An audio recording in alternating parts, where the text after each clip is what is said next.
एक समय की बात है। नगर में रहने वाला कबीर नाम का एक लड़का अपनी जिंदगी से बहुत निराश था। उसकी निराशा का कारण यह था कि वह अब तक कुछ भी नहीं कर रहा था। उसके माँ बाप उसे ताने मारते कि तेरे सारे मित्र कुछ ना कुछ कर रहे हैं, लेकिन तू अभी भी घर में ही बैठा हुआ है। मित्रों के बीच भी अक्सर उसका मजाक ही बनता। वह कहीं जाता तो लोग उससे पूछते कि क्या कर रहे हो। उसे यह बताने में बड़ी शर्म आती कि अभी वह कुछ भी नहीं कर रहा। धीरे धीरे उसने रिश्तेदारों के यहां जाना और लोगों से मिलना जुलना कम कर दिया। वह ज्यादातर समय अपने घर में ही बैठा रहता। वो अकेले में रोता, भगवान को कोसता और अपनी किस्मत को दोष देता। अब उसे अपनी जिंदगी बोझ लगने लगी थी। कभी कभी वह सोचता कि जब वे कुछ करने के लायक ही नहीं है तो फिर उसके जिंदा रहने का भी क्या फायदा। उसे तो मर जाना चाहिए। एक दिन वे अपने नगर की एक सड़क से गुजर रहा था। तभी उसने देखा कि एक गुरु दुख के ऊपर प्रवचन दे रहे हैं। वह भी वहीं भीड़ में पीछे बैठ गया और गुरु के प्रवचन सुनने लगा। गुरु बोल रहे थे कि दुख एक गुरु की भांति होता है जो हमें जीवन की सच्चाई दिखाता है और हमें सही से जीवन जीने का तरीका सिखाता है। आप चाहें तो अपने दुख रूपी गुरु से जीवन जीना भी सीख सकते हैं और चाहे तो उस दुख में डूबकर बैठकर रो भी सकते हैं। कबीर भी गुरु की ये सारी बातें ध्यान से सुन रहा था, लेकिन उसे गुरु की ये बातें सही नहीं लगी। उसने खड़े होकर कहा, दुख कुछ भी सिखा कर नहीं जाता, सिर्फ पीड़ा देकर जाता है। दुख की पीड़ा अनंत होती है। ऐसा लगता है इसके बाद कुछ भी नहीं होने वाला, कुछ भी नहीं मिलने वाला। मृत्यु भी उसके सामने छोटी लगने लगती है। गुरु ने कहा, आखिर क्या दुख है तुम्हें? कबीर ने अपना सारा दुख गुरु के समक्ष कह सुनाया और पूछा, क्या आपके पास मेरे इस दुख का कोई समाधान है? यह सुन गुरु मुस्कुराए और बोले, जिस दिन तुम्हारे जीवन में सच्चा दुख आए उस दिन मेरे पास आना, मैं तुम्हारे दुख का समाधान अवश्य करूंगा। इतना कहकर गुरु वहां से चले गए।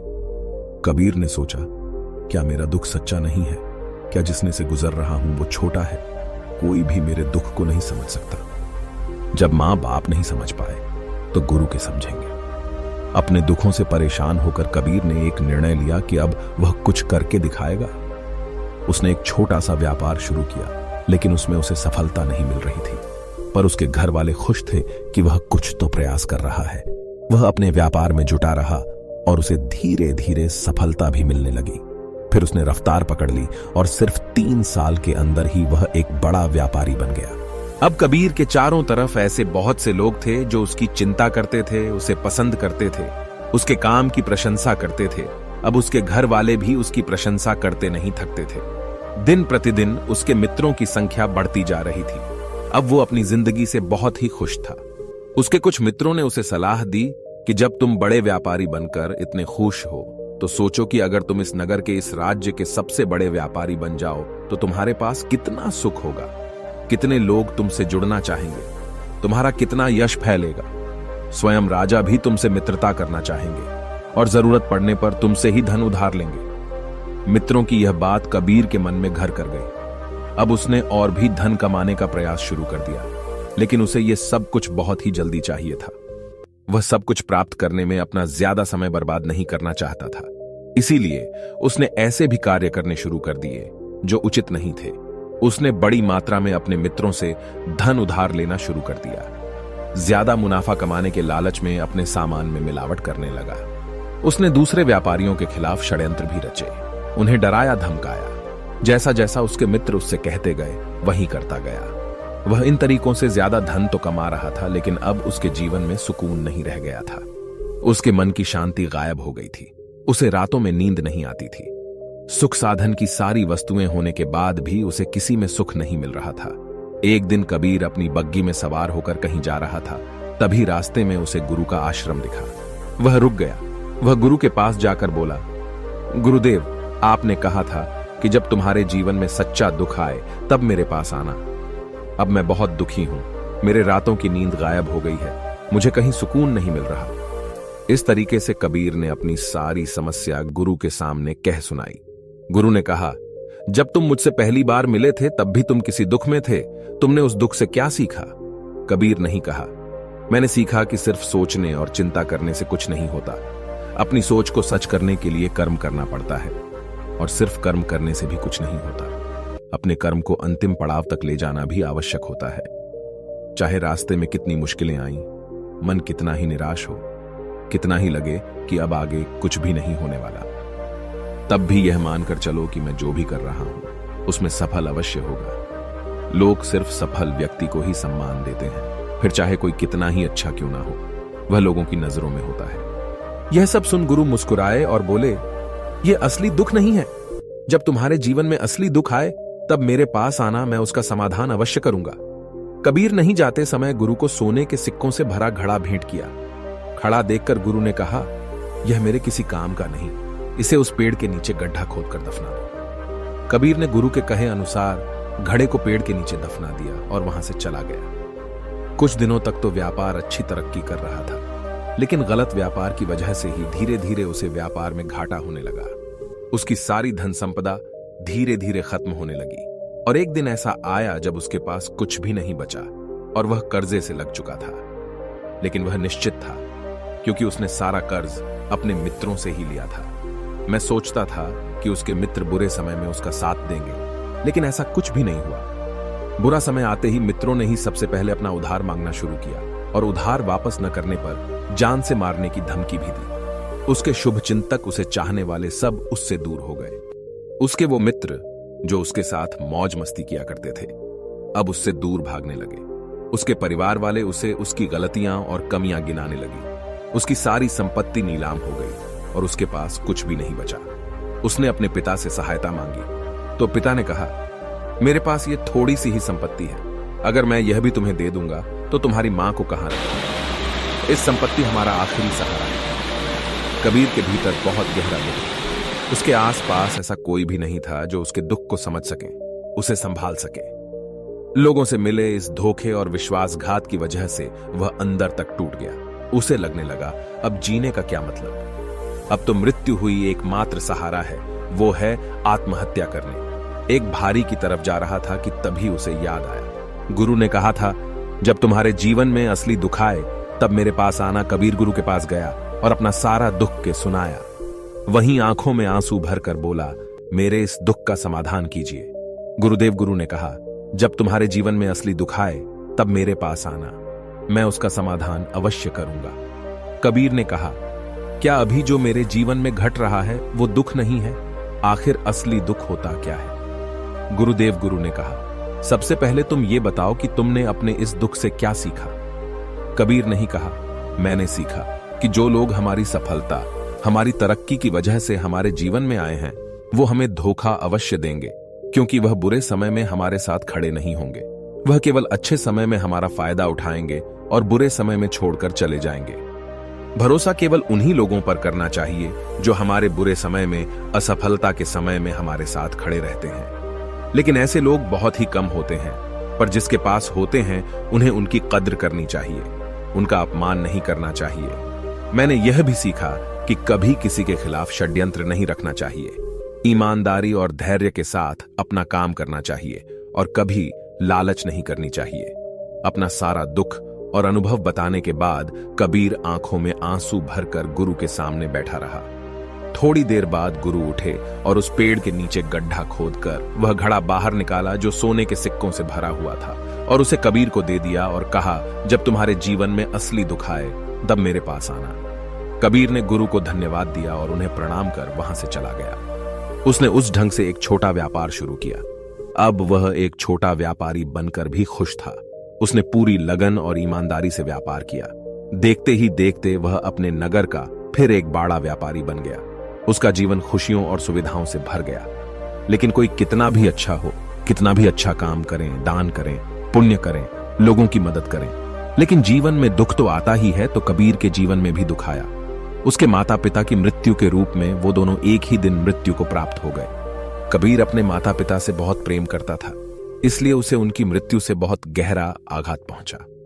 वह उन दोनों के पार्थिव शरीर को शमशान घाट ले गया, जहां उनकी अंतिम क्रिया की गई। वहां उसने अपने माता पिता के शरीर को जलते हुए देखा तो उसका मन बेचैन हो गया। उसके अंदर बहुत से प्रश्न उठने लगे हैं। घर वापस आया तो उसने अपने माता पिता के घर और संपत्ति को देखा, जिसके लिए उसके पिता हमेशा लड़ते रहते थे। आज वह लावारिस पड़ी है। आज उसकी देखरेख करने वाले, उसके लिए लड़ने वाले इस दुनिया से चले गए। उसके पिता ने जो भी कमाया था, जो भी बनाया था, वो सब यहीं रह गया था। दिन पहले तक किसी से भी अपनी संपत्ति के लिए लड़ जाने वाले उसके पिता आज खुद इस दुनिया से अलविदा हो गए थे। उसका मन इसी तरह के अनेक विचारों के भंवर में फंसा हुआ था। उसे अंदर से अकेलापन और डर महसूस हो रहा था। उसे कुछ खालीपन सा महसूस हो रहा था। उसे लग रहा था कुछ तो है जिससे वो समझ नहीं पा रहा। इसीलिए वो गुरु के पास गया। उसे देखते हुए गुरु ने कहा, क्या जीवन में कोई दुख है? कबीर नहीं कहा, वैसे तो जीवन में कोई दुख नहीं है गुरुदेव, सब सुख है, सब अच्छा चल रहा है, लेकिन आज मेरे माता पिता की मृत्यु हो गई। इस घटना से मेरा मन बहुत दुखी और बेचैन है। गुरु ने कहा, इसमें दुखी होने वाली कौन सी बात है? वन दिन तो सभी के प्रियजनों को मरना ही है। हमेशा जीवित ना तो कोई रहा है और ना ही कोई रहेगा। एक दिन तो तुम्हें भी मरना ही है। हो सकता है कल ही मर जाओ या आज भी मर सकते हो। कबीर ने कहा, ये आप क्या कह रहे हैं? गुरुदेव की मैं भी मर जाऊंगा, पर मैं तो अभी जवान हूं। गुरु ने कहा, इस भ्रम में तो सभी जी रहे हैं कि मृत्यु दूसरों को आती है, बूढ़ों को आती है, लेकिन बूढ़ों के सामने ही जवान मर जाते हैं, बच्चे मर जाते हैं। मृत्यु का किसी की उम्र से कोई संबंध नहीं है, तो सबको अपना बना लेती है। गुरु की यह बातें कबीर के मन में घर कर गई और वह चुपचाप वहां से चला गया। लेकिन उसका मन अभी बेचैन था, अब भी था। वह कुछ खालीपन सा महसूस कर रहा था। वह पूरे दिन अपने बारे में सोचता रहता कि वह कौन है, इस दुनिया में क्यों आया है, क्या सिर्फ चीजों का उपयोग करना और मरना ही जीवन का लक्ष्य है? ऐसे ही बहुत से प्रश्न उसके मन में लगातार उठ रहे थे, लेकिन उसे अपने किसी भी प्रश्न का उत्तर नहीं मिल पा रहा था और उसका दुख दिन प्रतिदिन बढ़ता जा रहा था। इसीलिए कुछ दिनों बाद वह फिर गुरु के पास पहुंचा और बोला, गुरुदेव, मैं बहुत दुखी हूं, क्योंकि मैं यह नहीं जान पा रहा हूं कि मैं कौन हूं और इस दुनिया में क्यों आया हूं। यह सुन गुरु मुस्कुराए और बोले, आज पहली बार तुम्हारे जीवन में सच्चा दुख पैदा हुआ है। वास्तव में यही है जो दुख कहलाने के लायक है कि हमें पता नहीं कि हम कौन हैं, क्यों आए हैं, क्या करना है, कैसे करना है। कबीर नहीं कहा, गुरुदेव, मेरे इस दुख का समाधान कीजिए।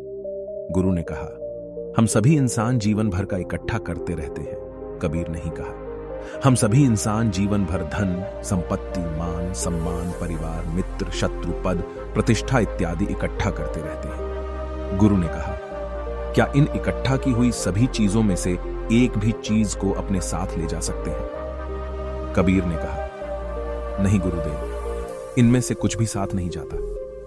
मेरे माता पिता के साथ भी कुछ नहीं गया, सब तो यहीं छूट गया, हर परिवार, संपत्ति, सब कुछ। गुरु ने कहा, अब मेरी बातों को ध्यान से सुनना।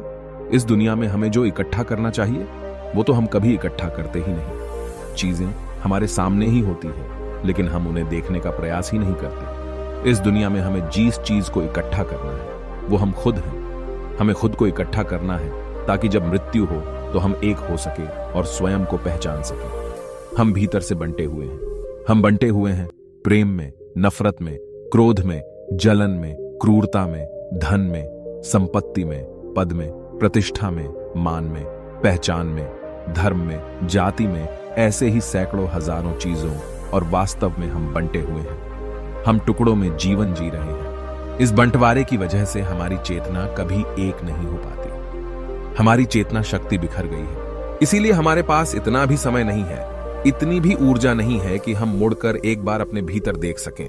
वास्तव में जिस धन की कमी, सुविधाओं की कमी, मान सम्मान की कमी को लोग दुख समझते हैं और जीवन भर उसे दुख बोलकर रोते रहते हैं और उनका समाधान खोजने का प्रयास करते रहते हैं, उन्हें उसका समाधान कभी मिलेगा ही नहीं, क्योंकि जिन्हें लोग दुख कहते हैं वो असली दुख है ही नहीं। वो तो सिर्फ इंसान की चाहत है, उसकी इच्छा है जिसकी पूर्ति कभी नहीं की जा सकती। इसीलिए यहां व्यक्ति को ऐसे दुखों का कभी समाधान मिला ही नहीं। इसीलिए इन सब के ऊपर अगर अपने दुखों का परम समाधान चाहिए तो सबसे पहले अपने आप को इकट्ठा करो। अपनी ऊर्जा को इस संसार से वापस खींचो और एकत्रित करो।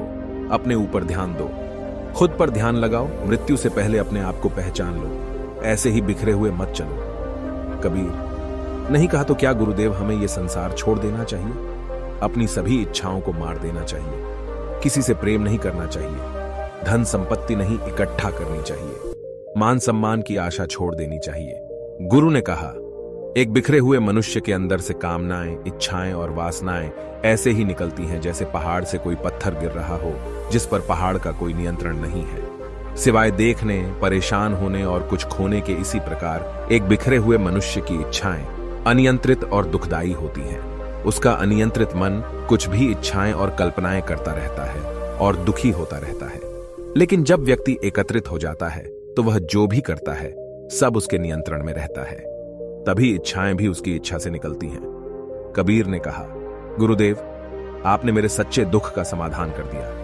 आपका बहुत बहुत धन्यवाद। आपसे मैं खुद को एकत्रित करने का प्रयास करूंगा। गुरु ने कहा, मानव शरीर में बहुत ऊर्जा है, बहुत शक्ति है, पर यह बेकार के कामों में बाज कर रह गई है, चीजों में लगी रहती है। यह ऐसा ही है जैसे कि एक अत्यंत शक्तिशाली मशीन किसी बच्चे के हाथों में दे दी गई हो और वह बिना सोचे समझे, बिना किसी नियंत्रण और जानकारी के बस इसकी शक्ति को कहीं भी बर्बाद कर रहा हो। इसीलिए अपनी चेतना की शक्ति पर ध्यान दो और इसे एकत्रित करो। कबीर को अपने प्रश्नों का उत्तर मिल चुका था। उसने गुरु को धन्यवाद किया और चुपचाप वहां से चला गया। दोस्तों, उम्मीद है कि आपको यह कहानी पसंद आई होगी। यदि आप ऐसी और मजेदार कहानियों और संदेशों को और सुनना चाहते हैं तो हमें सब्सक्राइब करें। नमो बुद्धाय।